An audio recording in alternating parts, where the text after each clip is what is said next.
Subscribe now and press the bell icon. Never miss an update. जय हिंद जय भारत दोस्तों, आपका अपना channel electronics and mechanic study channel में आप लोगों का स्वागत है। दोस्तों, हमारी जो 1500 प्लस की जो प्रीवियस ईयर के जो मेट्रो एग्जाम में पूछे हुए क्वेश्चन हैं उसकी जो सीरीज़ चल रही है, अगर आप इस सीरीज़ से अगर नहीं जुड़े हैं तो जुड़ जाइए। अगर चैनल पर नए हैं तो चैनल को सब्सक्राइब और बेल आइकन घंटी को जरूर प्रेस करें। अगर दोस्तों हमारी प्रीवियस अगर आपने वीडियो नहीं देखी तो हमारी जो प्लेलिस्ट बनी है आप वहाँ जाकर उन सभी वीडियो को देख सकते हैं। और दोस्तों, अगर आप पीडीएफ प्राप्त करना चाहते हैं तो टेलीग्राम में इसका डिस्क्रिप्शन दिया गया है, आप वहां ज्वाइन होकर पीडीएफ प्राप्त कर सकते हैं। तो दोस्तों, वीडियो को एंड तक देखें, स्किप ना किया करें। तो दोस्तों, चलते हैं अपने सीधे प्रश्न पर। पहला प्रश्न हमारा दिया गया कि एक ट्रांसफार्मर पर शॉर्ट सर्किट परीक्षण करते हुए निम्न में किस ओर सर्किट नहीं किया जाता है। तो आपको बताना है किस ओर सर्किट नहीं किया जाता। तो चार ऑप्शन देंगे, आपको बताना है इसमें से राइट आंसर कौन सा है। तो इसका जो राइट आंसर दोस्तों ऑप्शन नंबर सी, प्राइमरी की ओर। अगला प्रश्न हमारा दिया गया कि शॉर्ट सर्किट होने की स्थिति में करंट प्रवाहित होगा। तो आपके सामने चार ऑप्शन है, आपको बताना है इसमें से राइट आंसर कौन सा है। तो इसका जो राइट आंसर दोस्तों हमारा ऑप्शन नंबर डी, अनंत इसका राइट आंसर होगा। अगला प्रश्न हमारा दिया गया एक ट्रांसफॉर्म करता है। तो चार ऑप्शन है, आपको बताना है इसमें से करेक्ट आंसर कौन सा होगा। तो इसका जो राइट आंसर दोस्तों वो है हमारा ऑप्शन नंबर सी, यानी पावर। अगला प्रश्न हमारा है कि जो ट्रांसफार्मर के किस वाइंडिंग में घुमाव की संख्या अधिकतम होती है। तो आपके सामने चार ऑप्शन है, आपको बताना है इसमें से राइट आंसर कौन सा है। तो इसका जो राइट आंसर दोस्तों ऑप्शन नंबर बी, यानी उच्च वोल्टेज वाइंडिंग, इसका राइट आंसर है। अगला प्रश्न हमारा दिया गया पावर ट्रांसफार्मर की दक्षता इस क्रम की होती है। तो आपको बताना किस क्रम की होती है। तो चार ऑप्शन में से राइट कौन सा है। तो राइट आंसर दोस्तों ऑप्शन नंबर बी, यानी 98% होती है। अगला प्रश्न है कि एक पावर ट्रांसफार्मर को ठंडा करने का सामान्य तरीका है। तो आपके सामने चार ऑप्शन है, आपको बताना राइट आंसर कौन सा है। तो इसका तो राइट आंसर दोस्तों ऑप्शन नंबर सी, यानी तेल शीतलन, इसका राइट आंसर है। अगला प्रश्न हमारा है कि विद्युत ऊर्जा की इकाई है तो कौन सी है, आपको बताना चार ऑप्शन में से राइट कौन सा है। तो इसका जो राइट आंसर दोस्तों ऑप्शन नंबर डी, ये सभी के सभी क्या है, विद्युत ऊर्जा की इकाई है। अगला प्रश्न हमारा दिया गया ट्रांसफार्मर में टैपिंग सामान्यतः दिया जाता है। तो किस ओर दिया जाता है, आपको बताना है चार ऑप्शन में से राइट आंसर कौन सा है। तो इसका जो राइट आंसर दोस्तों ऑप्शन नंबर डी, यानी उच्च वोल्टेज की ओर दी जाती है। अगला प्रश्न है कि ट्रांसफार्मर रेटिंग अक्सर इस रूप में व्यक्त किया जाता है। तो आपको बताना राइट आंसर कौन सा है। तो राइट आंसर दोस्तों ऑप्शन नंबर डी, यानी केवीए में व्यक्त की जाती है। अगला प्रश्न है कि ट्रांसफार्मर कोर के निर्माण के लिए सामान्यतः प्रयुक्त पदार्थ कौन सा है। तो आपके सामने चार ऑप्शन है, आपको बताना है इसमें से राइट आंसर कौन सा है। तो इसका जो राइट आंसर दोस्तों ऑप्शन नंबर डी, यानी सिलिकॉन इस्पात, इसका राइट आंसर है।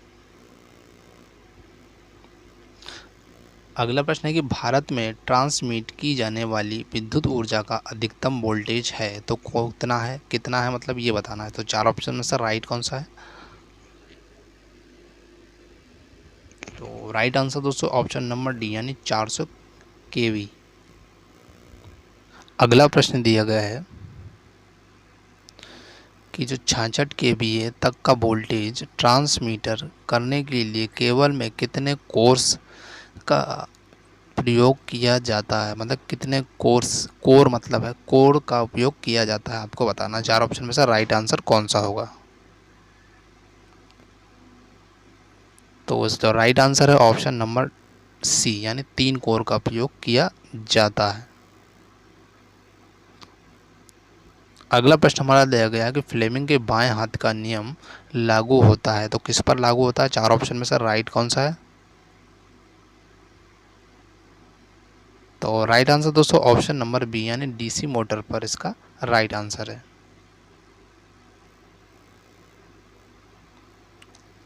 अगला प्रश्न है एसी से डीसी इसके प्रयोग से किया जा सकता है, तो किसके प्रयोग से इसे बदला जा सकता है एसी से डीसी में? आपको बताना है 4 ऑप्शन में से राइट आंसर कौन सा है। तो इसका जो राइट आंसर वो है हमारा ऑप्शन नंबर बी इसका राइट आंसर है, मतलब कन्वर्टर का प्रयोग किया जाता है।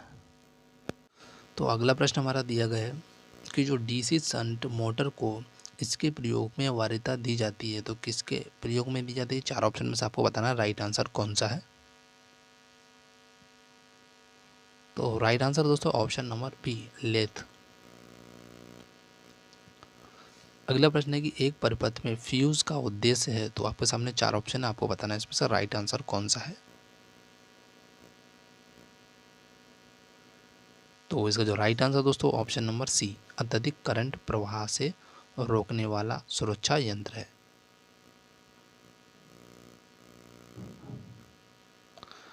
अगला प्रश्न है हमारा बीओटी यूनिट को यह भी कहा जाता है, मतलब क्या कहा जाता है? आपके सामने 4 ऑप्शन है, आपको बताना राइट आंसर कौन सा है। तो इसका जो राइट आंसर है ऑप्शन नंबर बी KWH भी इसे कहा जाता है।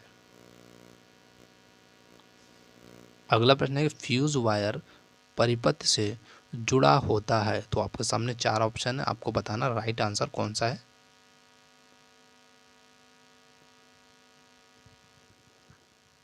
तो इसका जो राइट आंसर दोस्तों ऑप्शन नंबर ए सीरीज में लाइव वायर के साथ जुड़ा होता है। अगला प्रश्न है कि शुष्क बैटरी का 8 मिनट लगभग होता है, तो 4 ऑप्शन है, आपको बताना है इसमें से राइट आंसर कौन सा है। तो इसका जो राइट आंसर दोस्तों ऑप्शन नंबर डी 1.5 वोल्ट इसका राइट आंसर है। अगला प्रश्न हमारा दिया गया है कि घरेलू वायरिंग और छोटे इकाइयों में निम्नलिखित का प्रयोग सुरक्षा उपाय के लिए किया जाता है, तो आपके सामने 4 ऑप्शन है, इसमें से बताना है कौन सा उपयोग किया जाता है। तो राइट आंसर दोस्तों ऑप्शन नंबर ए यानी MCB का उपयोग किया जाता है। अगला प्रश्न है नॉन मैलेयंट पोल प्रकार का सिंक्रोनस जनरेटर इससे चलता है, किससे चलता है? आपको बताना 4 ऑप्शन में से राइट आंसर कौन सा है।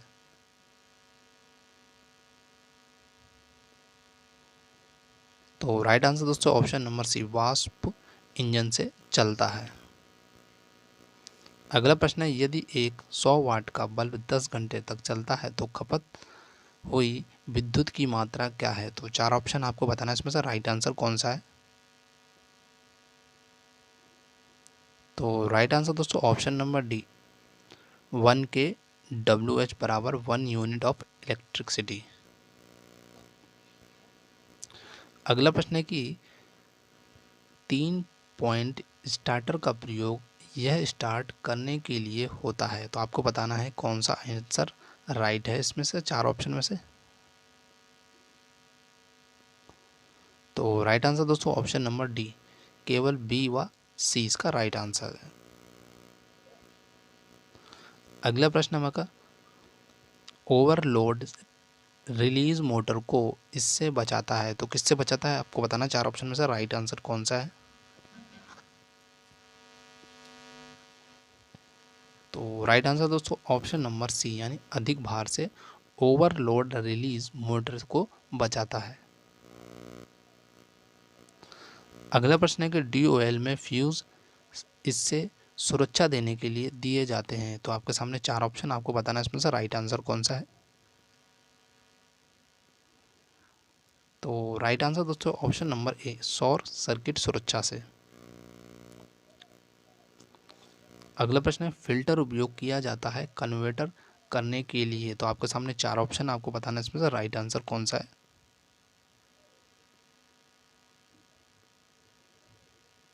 तो right answer option number A, pulse setting DC संकेत को एक शुद्ध डीसी संकेत में। अगले प्रश्न में बिजली के हीटर बने होते हैं, तो आपको बताना है राइट आंसर कौन सा है। तो इसका जो राइट आंसर है वो हमारा ऑप्शन नंबर डी, ए और बी दोनों से बने होते हैं। अगला प्रश्न है, प्रत्येक लीड अम्ल सेल में निकास प्लग दिया जाता है ताकि, तो आपके सामने 4 ऑप्शन आपको बताना है, इसमें से राइट आंसर कौन सा होगा। तो इसका जो राइट आंसर दोस्तों वो हमारा होगा ऑप्शन नंबर डी, इनमें से सभी इसका राइट आंसर है। अगला प्रश्न देखते हैं। अगला प्रश्न है कि फ्यूज वायर सर्किट से जुड़ा होता है, तो आपके सामने 4 ऑप्शन है, आपको बताना है राइट आंसर कौन सा है। तो राइट आंसर दोस्तों ऑप्शन नंबर ए, श्रेणी क्रम में लाइव वायर में। अगला प्रश्न है, अर्थ वायर का न्यूनतम आकार क्या है, तो आपके सामने 4 ऑप्शन है, आपको बताना राइट आंसर कौन सा है। तो राइट आंसर दोस्तों ऑप्शन नंबर सी, 14 SWG इसका राइट आंसर है।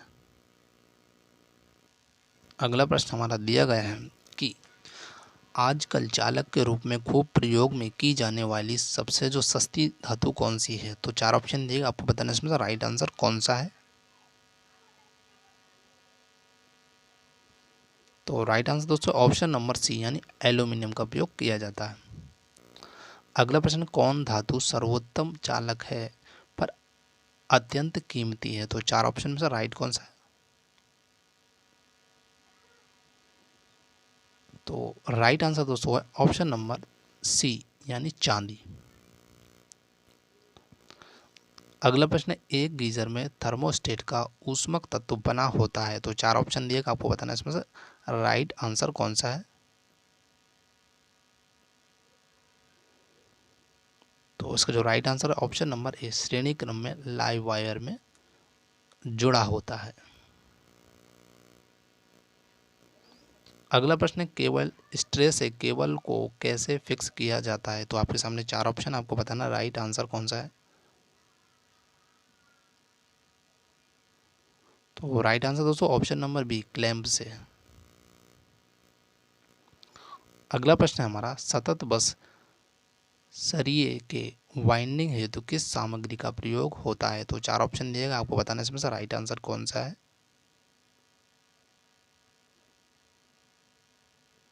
तो राइट आंसर दोस्तों ऑप्शन नंबर ए, यानी एल्यूमिनियम इसका राइट आंसर है। अगला प्रश्न है कि ओम की इकाई है, तो आपको बताना ओम की इकाई कौन सी है, 4 ऑप्शन में से राइट आंसर कौन सा है। तो इसका जो राइट आंसर दोस्तों ऑप्शन नंबर डी, नहीं उपयुक्त तो सभी की क्या है, ये ओम की इकाई, जो इन सभी की प्रतिरोध, प्रेरक रिएक्टेंस और कैपेसिटिव रिएक्टेंस, इन सभी की इकाई ओम है। अगला प्रश्न है कि चालक का वह गुण जिसके चलते इससे धारा का प्रवाह होता है, तो क्या है, तो 4 ऑप्शन में से राइट कौन सा है। तो राइट आंसर दोस्तों इंडक्टेंस इसका राइट आंसर है। अगला प्रश्न है कि संवाहकता व्युत्क्रमक होती है, तो आपके सामने 4 ऑप्शन, आपको बताना राइट आंसर कौन सा है। तो right answer option number A, यानी रेजिस्टेंस इसका राइट आंसर है। अगला प्रश्न, किसी चालक का प्रतिरोध व्युत्क्रमित रूप से बदलता है जैसे कि उसका बदलता है, तो आपके सामने 4 ऑप्शन है, आपको बताना उसका राइट आंसर क्या है। तो राइट आंसर दोस्तों ऑप्शन नंबर बी, यानी क्रॉस सेक्शन का क्षेत्रफल इसका राइट आंसर है। अगला प्रश्न, जिस यंत्र से विद्युतिक धारा का पता लगाते हैं वह है, तो आपके सामने 4 ऑप्शन, आपको बताना है इसमें से राइट आंसर कौन सा है। तो राइट आंसर दोस्तों गैल्वेनोमीटर्स का राइट आंसर है। अगला प्रश्न है, श्रेणी क्रम व समांतर डीसी सर्किट के लिए कौन सा कथन सत्य है, तो आपके सामने 4 ऑप्शन है, आपको बताना राइट आंसर कौन सा है। तो राइट आंसर दोस्तों ऑप्शन नंबर डी, शक्ति योगात्म इसका राइट आंसर है। अगला प्रश्न हमारा दिया गया है कि एम्पियर तार की रेटिंग हमेशा व्यक्त की जाती है। तो आपके सामने 4 ऑप्शन आपको बताना है, इसमें से राइट आंसर कौन सा है। तो राइट आंसर है हमारा ऑप्शन नंबर डी, एम्पियर में। तो दोस्तों ये हमारा पार्ट कंप्लीट हुआ। आपको ये हमारा पार्ट कैसा लगा हमें कमेंट करके ज़रूर बताएं। Thank you for watching this video. जय हिंद, जय भारत।